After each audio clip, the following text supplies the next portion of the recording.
Бүгінгі тақырып ренин ангиотензин алдостирон системасы және осыған әсер ететін бір группа дәрімізді айтамыз, АПФ ингибиторлары туралы. Бұл үшін бірінші ренин ангиотензин алдостирон системасын түсініп алу қажет. Бізде бүйректе, мына жерде көрсетілген бүйректе макула денс деген жасушалар бар.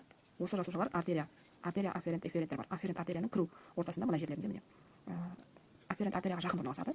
Макула денс артерияда давление түскен кезде макула денс барлық рецепторлар, яғни қысымды басымды сезетін рецепторлары арқылы макула денске әсер етеді. Макула денстен ренин істеп шығарылады. Ренин қанға барғаннан кейін ангиотензиногенді ангиотензин 1-ге айналдырады.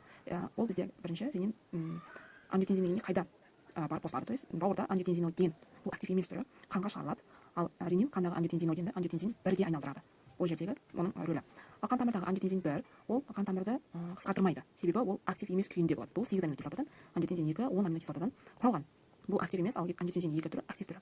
Бұл актив болғаннан кейін ол әсер ете алады. Яғни бұл жерде ангиотензин 1-ді ангиотензин 2-ге айналуын АПФ ангиотензин превращающий фермент, яғни келіп айналдырып береді бізге. Бұл өкпелерде істеп шығарылады. Ангиотензин 2 қан тамырлардың эндотелисінде әсер етеді. Ол эндотелий қысқарады, қан тамырдағы басым артады. Сол кезде артериал давление жоғарылайды. Онымен қоса, бұның басқа да әсерлері бар. Ангиотензин 2 гладкий мышцаны қан тамырдағы vasoconstriction констрикция шақырады. Тамырлар қысылады, оның қысым артқаннан кейін, мысалы, мынаны шлянка деп алатын болсақ, шлянканы қысқаннан кейін оның ішіндегі басым артады. Яғни қан тамырдағы давлениенің артуы осылай. Мұнда антидиуретик гормон гипофиздің арқасында істеп шығарылады. Диуретикке қарама-қарсы, яғни диурез шықпайды. Моча ажырамағаннан кейін айналып жүрген қанның мөлшері бізде жоғары болады. Сол арқылы давление артады. Одан кейін қан тамырға шыққан ангиотензин 2 бүйрек үсті безіне барады, адrenal кортекс, яғни оның кортекс қысымы бөлігіне барып алдостерон істеп шығарады. Яғни бізде ол қайда істеп шығарады? Бүйрек үсті безі. Бұл оның кортекс қысымы медула бөлігі.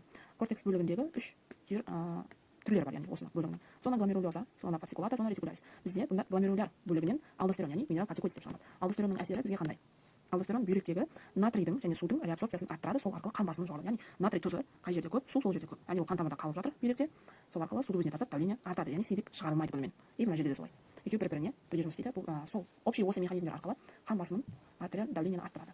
Енді бізде ангиотензин 1-ді ангиотензин 2-ге айналдыратын ферментті блоктаймыз. Осыны блоктағаннан кейін мына жерде 1-2-ге айналмай қалады. Яғни бұл актив болмағаннан кейін қан тамырға әсер етпейді. Әсер ете алмағаннан қан тамыр тараймайды, қысқармайды да, кең күйінде қалады. Қан тамыр кеңейгеннен кейін шлянка босап қалады. Яғни оның басымы, ішіндегі басымы түседі. АПФ ингибиторлары деп осы дәрілердің группасын айтады. Яғни АПФ-ті блоктаймыз, сол кезде қан басымы түседі. Бұл группаның дәрілерін энолаприл, лизинаприл, пиринаприл, в общем, берлиприл дегендер кіреді. Престариум, дератон, моноприл, фозикат деген аттармен жатады. Мен бұл жерде неге альвеоланы қойып қойдым. Бұл өкпенің ішіндегі альвеола, так мешок сияқты қалта. То есть дем алған түрі, дем шығарған түрі былай бүрісіп қалады. АПФ ферменті, яғни ангиотензинді айналдыратын фермент осында істеп шығарылады. Сол себепті бұл жерде қан тамырларды тарай тұру керек болады. Ал енді оны блоктаған кезімізде қан тамырлар кеңейіп кетеді. Қан тамыр кеңейгеннен кейін, мына веноз, артериялар кеңейгеннен кейін альвеолалардың ішіне сұйықтық өте бастайды.